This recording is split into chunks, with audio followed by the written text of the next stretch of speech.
Welcome to the OK Taco Show, everybody. My name is Conrad, and how are you, buddy? Today is October 26th, 2023, the year of our Lord, and thank you for being here with me in a 1977 Airstream that stuck out of a 1923 Texaco, either 23 or 33, but stuck right outside of it, and I'm huddled up inside safely. So thank you for being here and watching live on Facebook or supporting the show on Patreon. All that information available at oktacocompany.com. That should be where you find everything.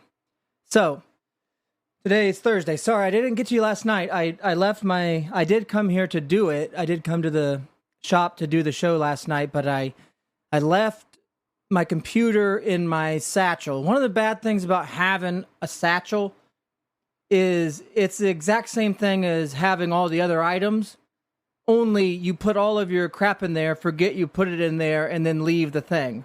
So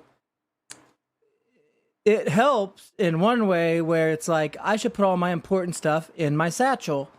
But it's not great in another way where people like me will just walk out and be like, I think I've got everything. Yep, my cup. See you later. And then realize, oh, I left my wallet and everything. So, but I'm an idiot, and you guys already know that if you've watched before. If you haven't, then you'll figure it out very shortly. So that's it.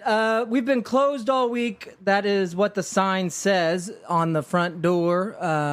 If you guys, for the past decade, every October around this time, not only am I excited for the spookiness that's in the air, but also I clean up a big project, like a brush project, where you just sit there and weed eat brush and pick up discarded COVID masks and feminine products out of drainage ditches and do your best to, as a taco shop owner / general laborer, it's up to me to figure out if the water's going to flow correctly through this ditch, So I have to clean that up and put on my civil engineer hat and say, yeah, it looks great. I mean, it'll go right along that big clump of mud there and right over here, It's got a good river. So every October I do that project, and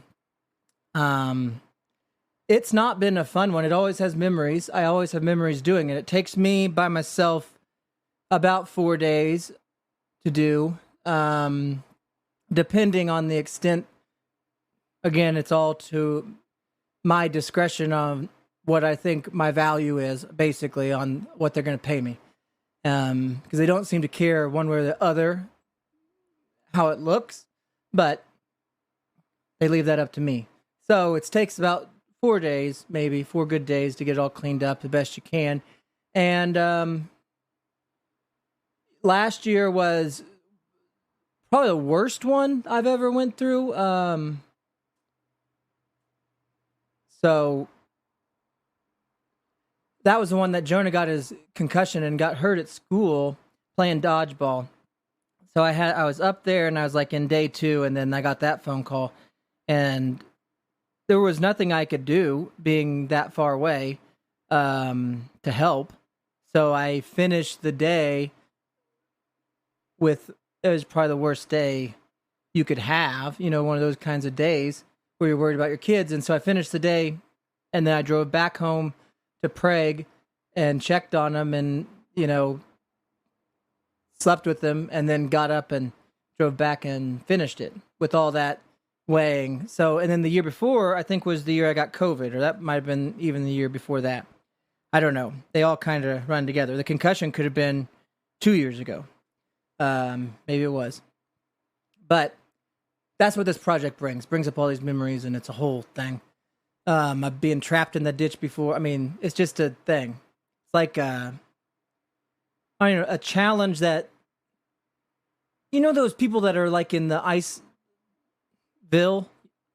places that are covered in ice, and they'll, like Sweden or whatever, they'll go out and jump in full nudity into the iciness.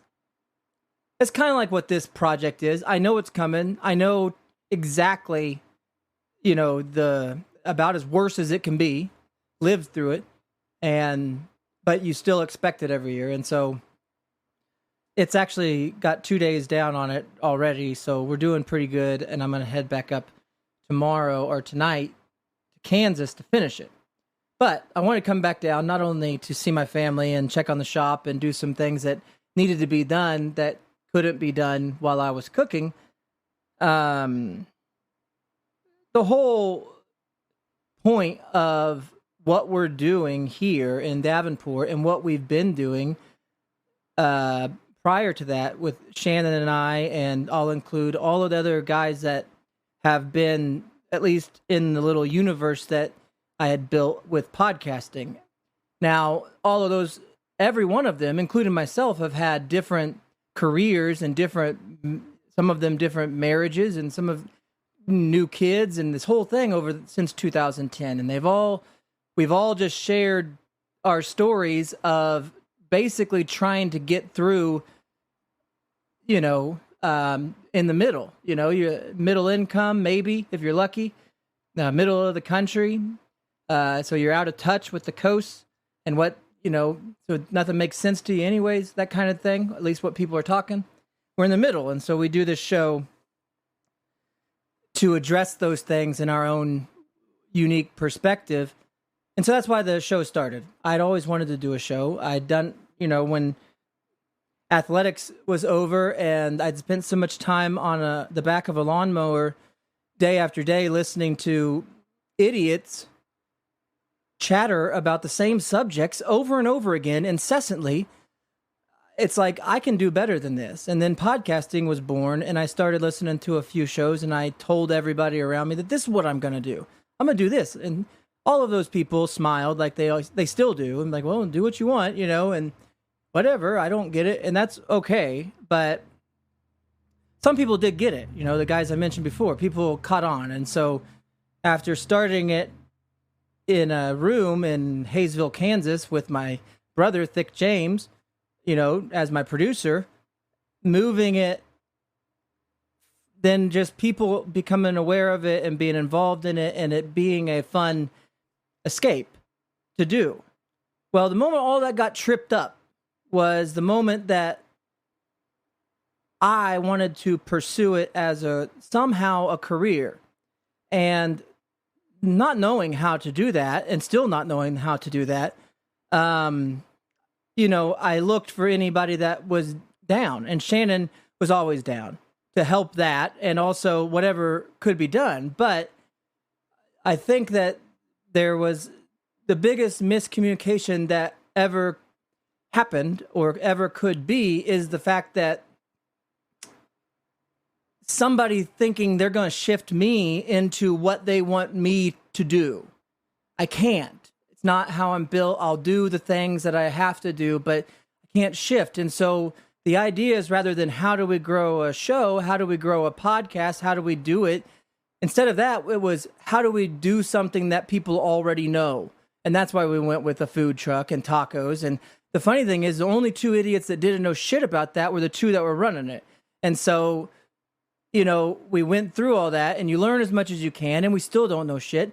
And then you're to the point I was wanting to give up then.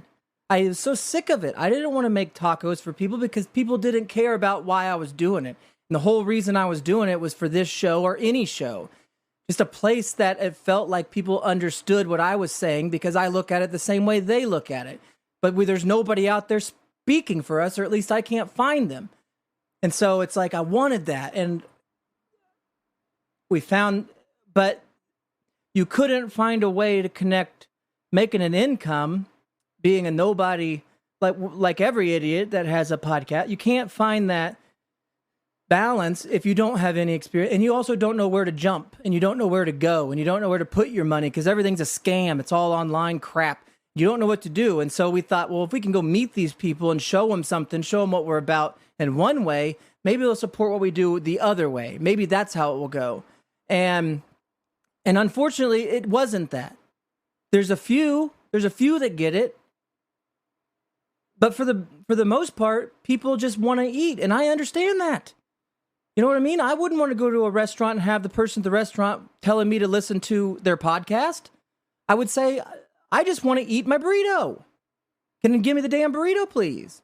You know, I get that. But I'm not going to be the guy with the paper hat on behind the counter handing a burrito to those kinds of people because they don't care.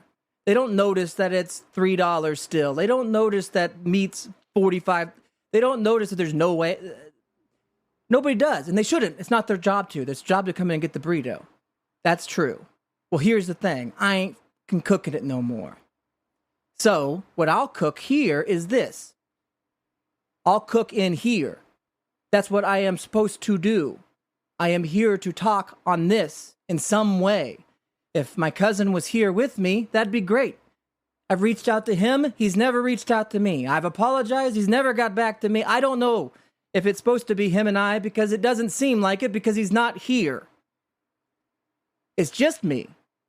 And I got to face whether I do something that makes sense to everybody, which is make tacos in a perfect location, something that's pretty easy in a small town where everybody supports you.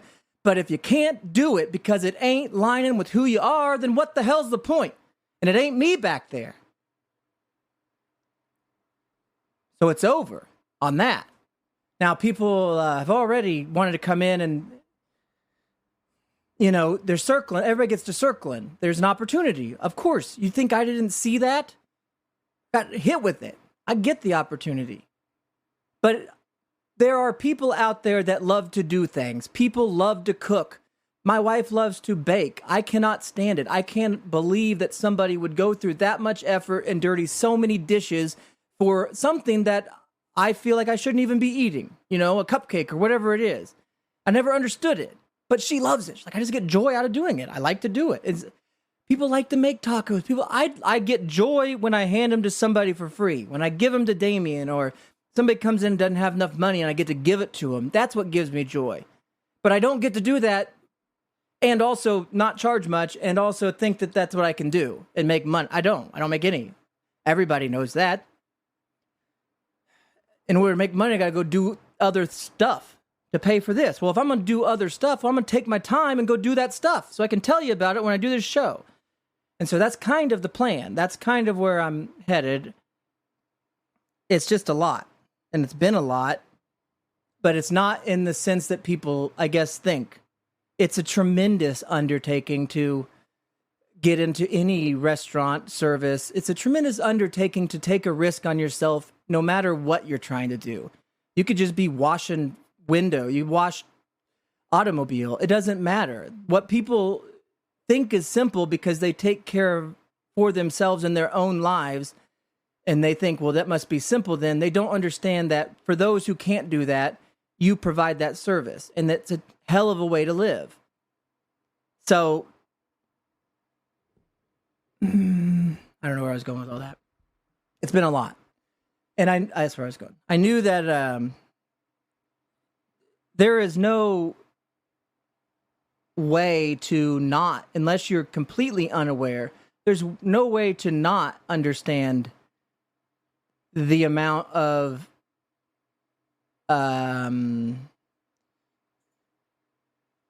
challenges you're going to have to face to get into like running a bar or a grill or anything. I mean, none of those, I would like to make everybody happy and say it was all a shock to me. It wasn't.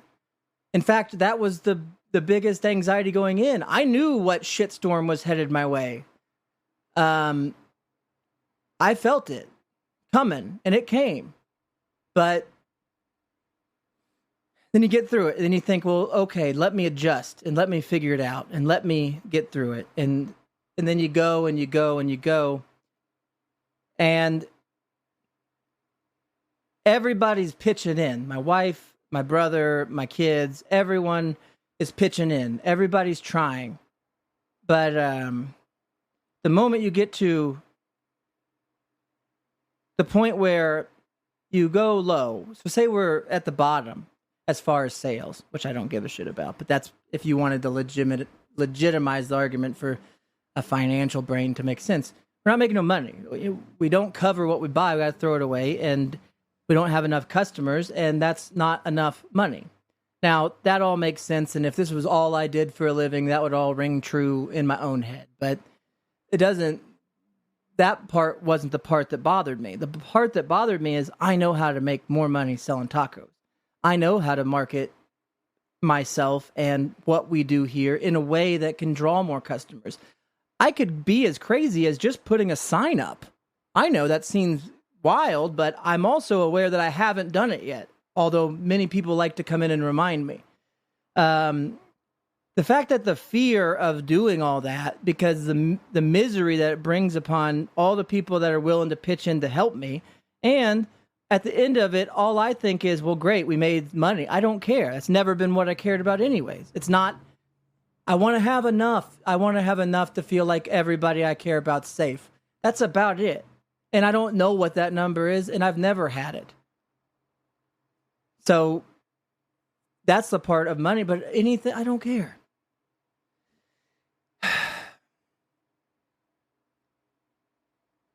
So that argument didn't matter. So it basically became a happiness meter deal where, you know, we go through these few months running it together as his family, but is everybody happy, or are they still longing for Kansas? Are they, you know, what is people wanting? Because now you're at the point of, now you can shift. We have our liquor license. We haven't pulled the trigger on that yet. We have all of these things in place to do these certain things, but you can also forecast that once we pursue those, what it's going to be a little bit here in the shop and what our family life's going to be. And is that what everybody wants to do?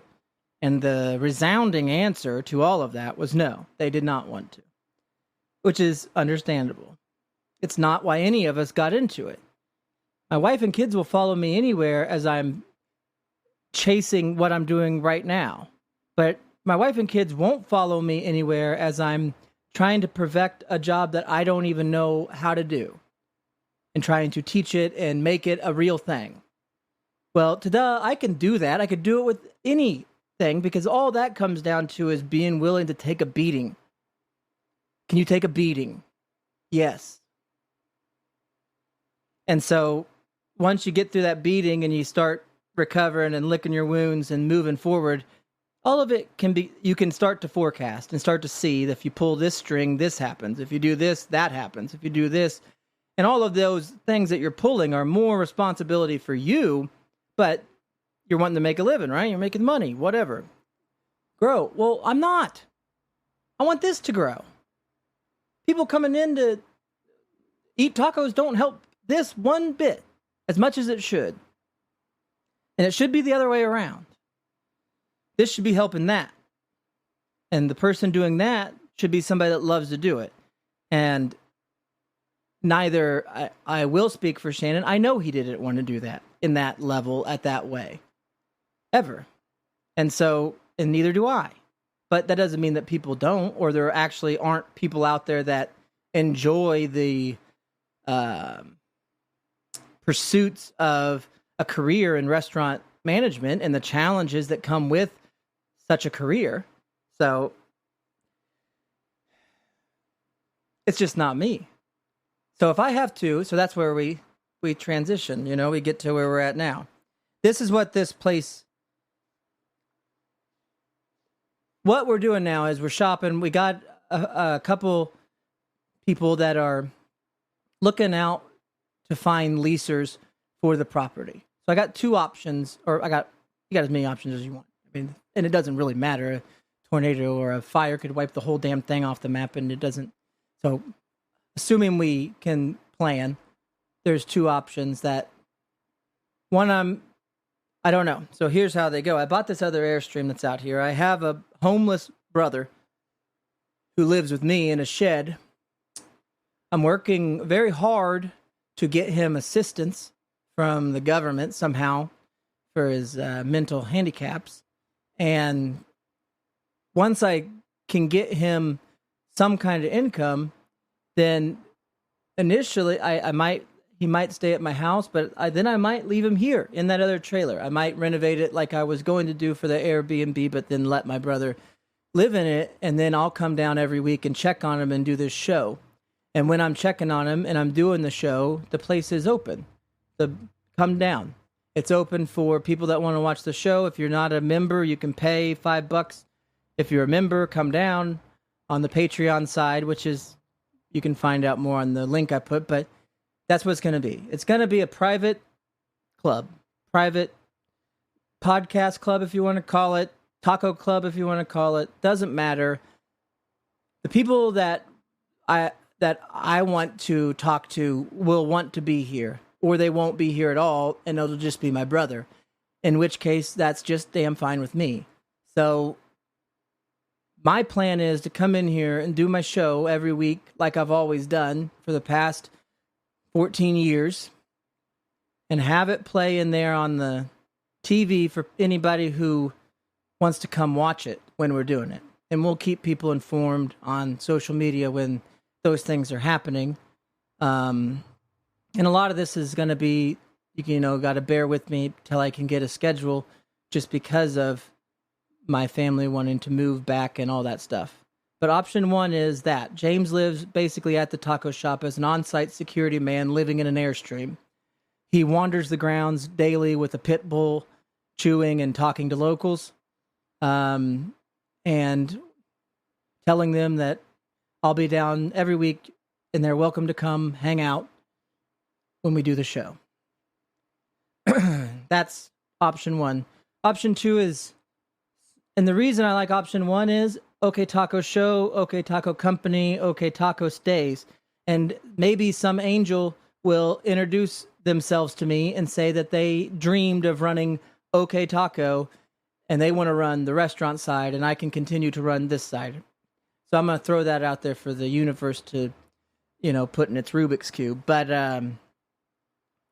that's why I like option one. Option two is somebody else comes in and puts their own idea on this place. And then we rent it out to that person. And then I probably take the Airstream with me and put my brother at a RV park somewhere once I get his assistance. That's option two. So, and neither are bad, because I'll still do the show. And I'll look at their rent like somebody paying me to do the show. You know what I mean? If somebody leases this place, and let's just say they lease it for $1 million a month, which seems high. But they can, I would still do the show regardless of, this place could be actual Texaco again. I don't know. Maybe Texaco will lease it and turn it into a Texaco for the 100th year Route 66 anniversary, just so they can, capitalize on their presence on this historic Mother Road as it's being celebrated in its centennial. Possibly Texaco would want to rent this place out for some ridiculous amount of money. I don't know. They got it. So if that happens, I'll still do the OK Taco Show just from some underground bunker, which we might all be going to. I don't know.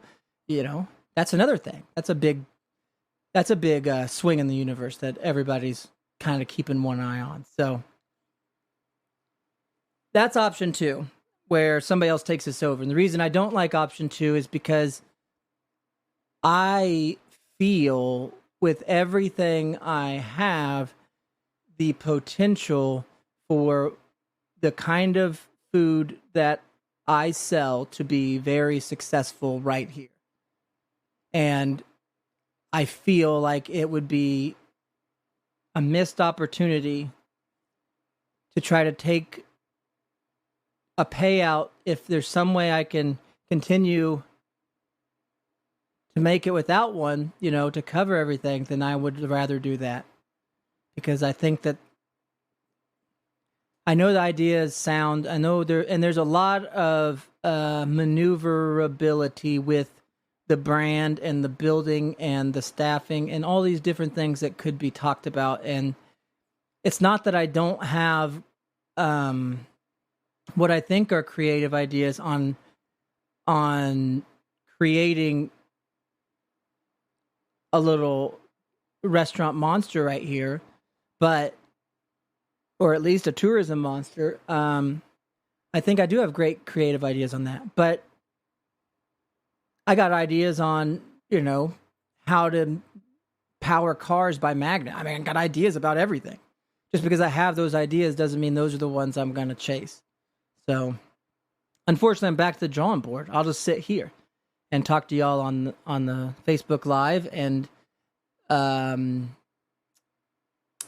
guess you just sit there and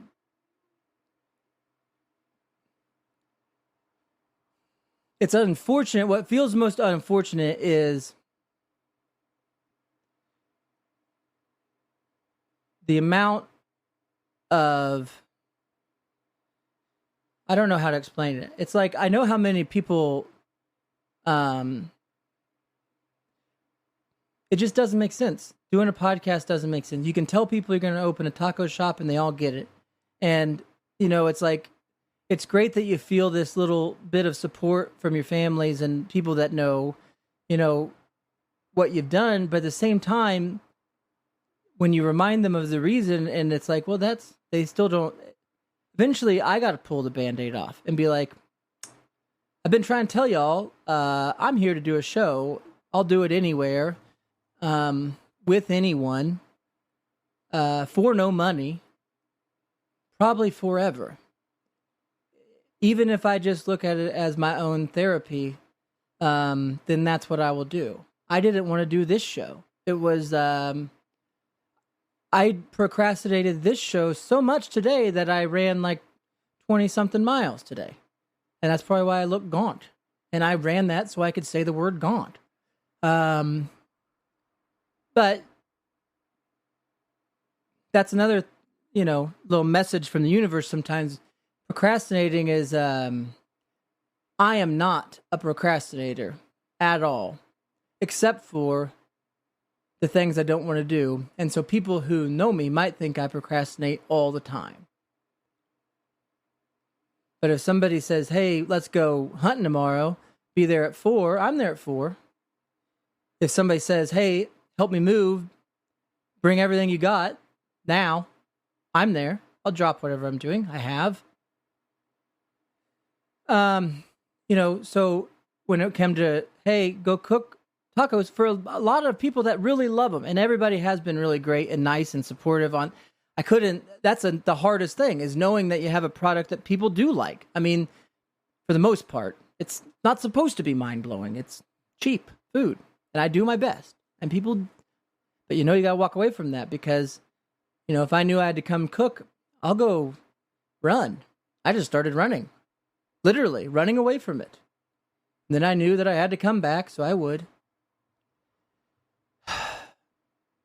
And it did two things. It gave me a lot of time to think while running, kind of like a Forrest Gump deal. Not just today, but over the past 3 years, as the runs get longer and longer. You find, you gotta motivate, you just go through your whole Rolodex, is what running does eventually. Or exercising, or whatever, walking. People probably do it. So I got to have a clear mind, so I would procrastinate from coming in, because I enjoyed a little bit of clarity on things, or thinking about it. I don't know where I was going with all that. Oh, procrastinating. Yeah, I didn't want to do this show. Only because it's one of those shows, and I've had many, where you got to kind of open it up and understand that you're admitting that you're quitting. To those of you that wanted that to happen, I don't know why you have that in you, to be that kind of person, thinking that somebody would fail, and that's what makes you happy. But there's a lot of those people out there, and you got to sit here and tell those people, yeah, you're right. I guess if you look at it that way, you're right. Then you got to remind yourself that that's not true. You know what I mean? And you got to do it all. You're talking your way through it. And then, so these are just the tough shows, because you got to open all that shit up. So, but okay. So maybe it's a short show. I don't know. It's hot as crap in here, though. I don't turn the air conditioner on because one, I shouldn't have to. I mean, should I have to turn the air conditioner on? It's October 26th, guys, 2023. It should be 70. 100 degrees in here. And yes, I know I'm wearing a thing. And I'm sweating a lot because I almost died running 20 miles today. But that's just, I got to learn how to retain water somehow. Anyways, I'm sweating a lot because of that, not because of the content. I'm unfortunately kind of used to having to do this. But, so here's how I'm not going to go into everything that I've been through or what it feels like I've been through over the past 6 months. And if you guys are listeners, you kind of just watch me go through it. Which is good. Thanks. There was a whole near-death episode experience I felt, and those that are close to me felt, but that happened the day we opened. We're talking about Groundhog Day, baby. Meaning it just all hit me or whatever. It was too much. And what people don't realize is there's some of us out there, I don't know who they are, but there's some of us out there that don't know how to tell ourselves really how to stop. Like, we have to consciously tell ourselves to stop. We will not subconsciously do it. Anyways, so that was one of those evenings, and I should have stopped, and I should have told everybody I quit or whatever and get out, and I don't know. But anyways, you died, I died, it died, I did. It felt like. I felt everything go through me, my spirit. I mean, it felt like, and I passed out wobbly, then woke up, and then I didn't know what happened. And then for about a month, I didn't know what happened, and I'd reference that, and I'm feeling different, and everything's different as far as the way I feel, everything. And not in a bad way. In fact, a lot of it a good way, but some of it a bad way, but just everything. I don't know why. I couldn't control it, And so then what happened is I had a dream, and it was a series of events that led up to this dream. Then I had this dream, and then after that dream, which I thought I died, that is another, and then there was a whole kind of like a mission that happened for 7 days after that. And it was the worst, and it was awful, all of it, And so in doing that, there was a lot of things that were exposed to me that I learned about since, just trying to figure out what happened, meaning that reading all these books and all these things and trying to go from all these different angles, as I'm not here to, I was never one to, I was always, let's put it this way, I didn't know if it was a religious awakening or if aliens had I don't know. I was open to all suggestions at the time. Upon doing my research, I've always had faith in God, religion, all this stuff, but I've not been an active church goer for years. Probably like 20 something years, but for my own reasons, which I've laid out on other episodes. And that reason was never because of I didn't have like a belief. It was more like I had a bad experience with a religion or religious people, and so it's like, I'm going to kind of stay over here and I'll pray my way, which I still agree with. But that's kind of the whole background, and then all of a sudden I have this dream and this thing, and I didn't know what it was, and I'm keeping all my options open, but the only one that was making sense was that it was some sort of thing, like a awakening, like a religious awakening. It's more faith. Everything felt, even on researching the other stuff, it all felt more like faith stuff, more in particular like Jesus stuff. And so more and more research, meaning just reading books or listening to them, thinking about it. But it all culminated in me kind of having to walk into the, I've told you many times about my Prague Manor. I don't know if I've ever called it my Prague Manor, but I should have. It's about 890 square foot, so when walking around to find someone, you'll lose breath, you'll get short of breath. It's a long ways. But I walked in short of breath and seen my wife sitting there, and she's the one who with the beautiful sun coming through the windows, like, I just can't see myself doing this schedule. I can't do it. I just don't see it. And I know what she's saying, and I know she'd grit her teeth and get through it. I know we'd get through it, but you don't want to put people through that, and I especially don't want to put people through that just to prove that I can do something to a bunch of people that never cared if I could do it or not. You know what I mean? So I'm not going to put my wife and kids through something they don't want to do anymore just to prove that I could do something that they did not. I know what I can do. So that took a lot. And so once I said that's what it's going to be, I didn't know what we were going to do. Part of you feels like just selling it all and just walking away and starting completely fresh. And part of you feels, I still don't know. I still think I'm going through all that. Coming up with ideas on how to save it. You just go through all these things. So I got to my dad's. We went to a wedding over the weekend where we had a great time, other than watching kids get hurt playing tag on the patio, which is probably 99% my fault, but I was having a good time.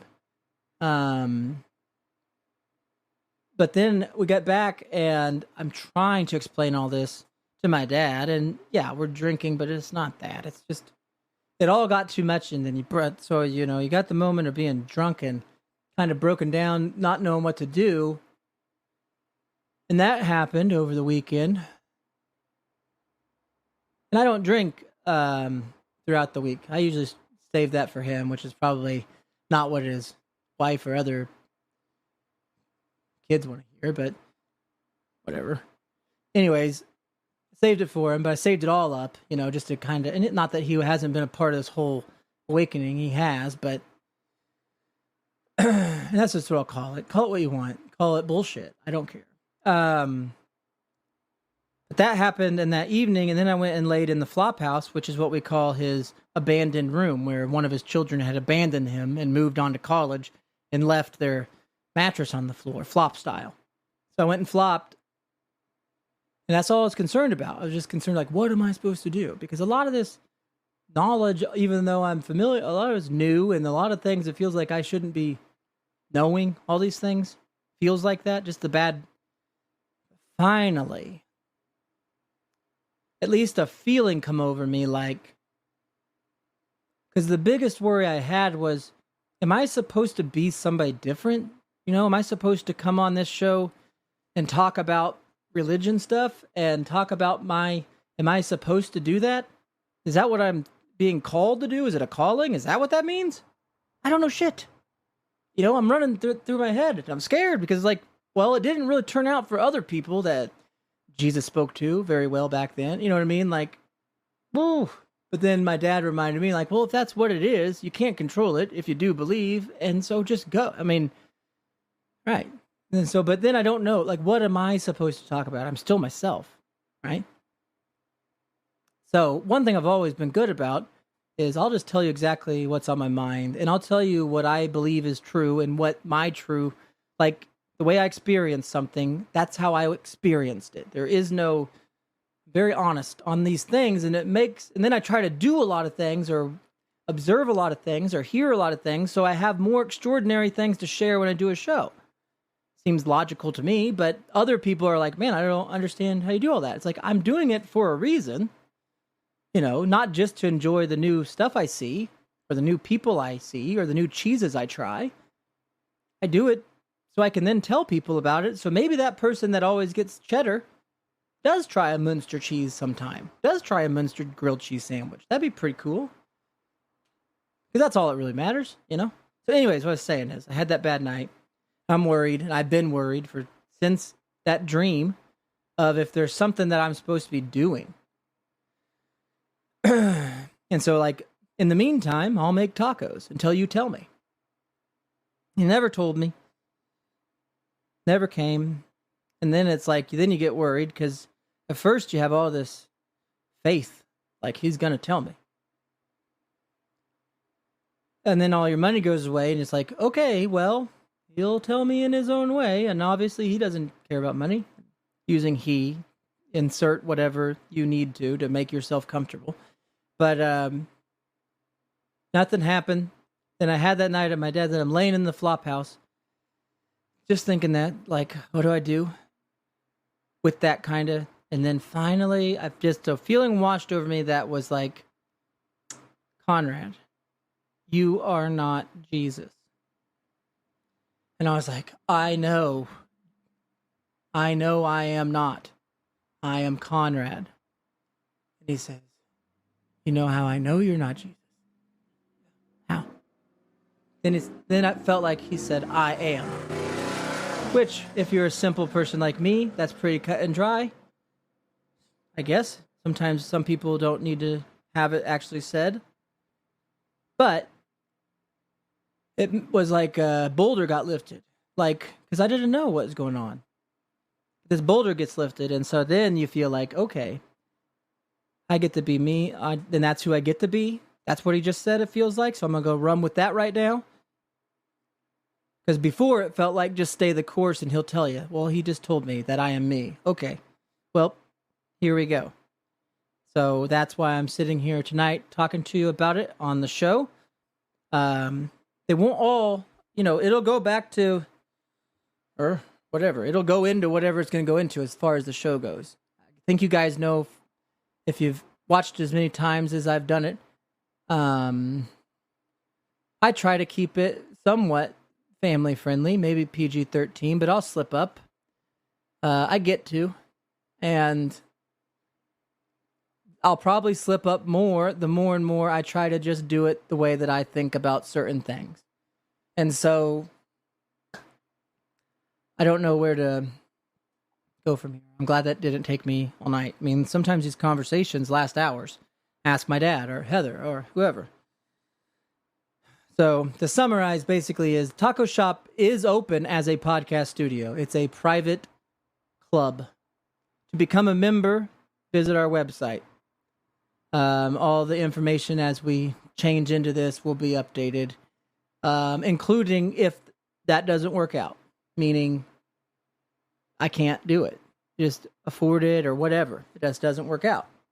So in that case, I'll tell you, like I tell you everything. You just got to listen. So,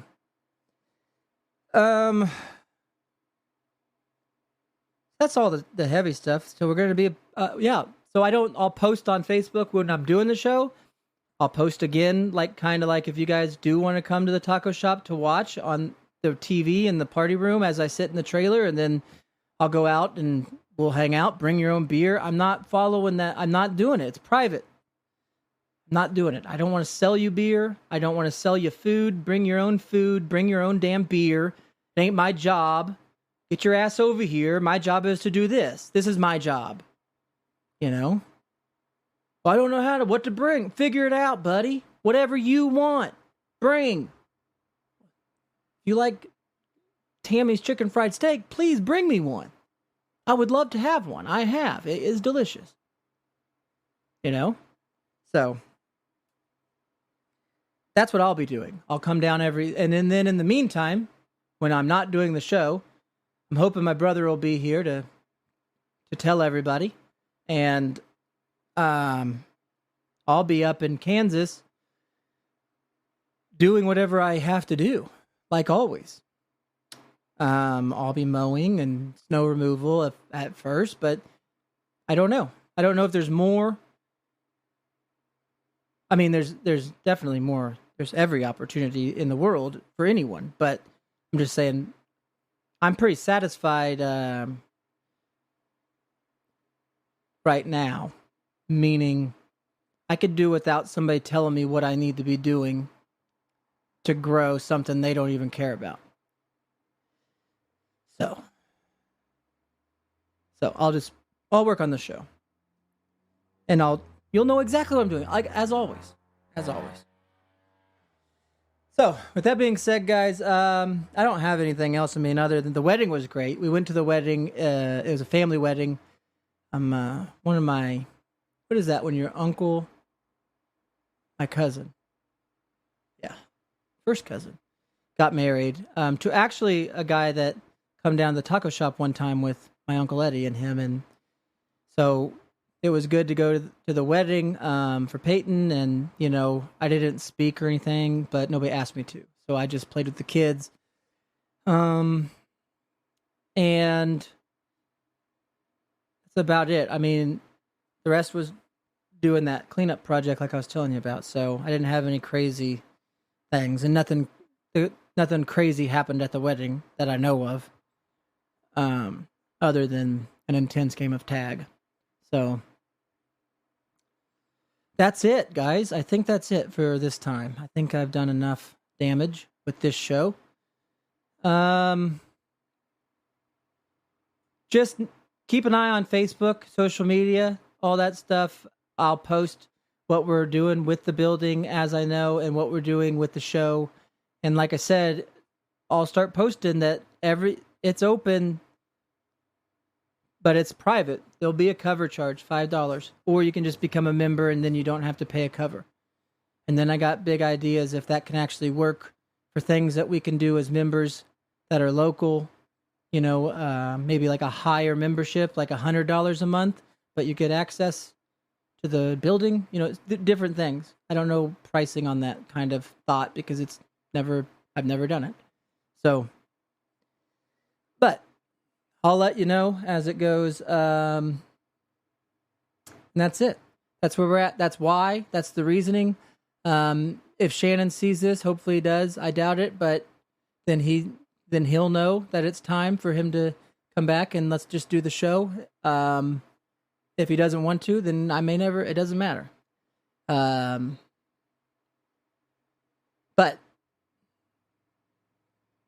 that's the plan. So I'll hit the button. Don't let your meatloaf. Have an okay day. Be good to each other. Praise Jesus.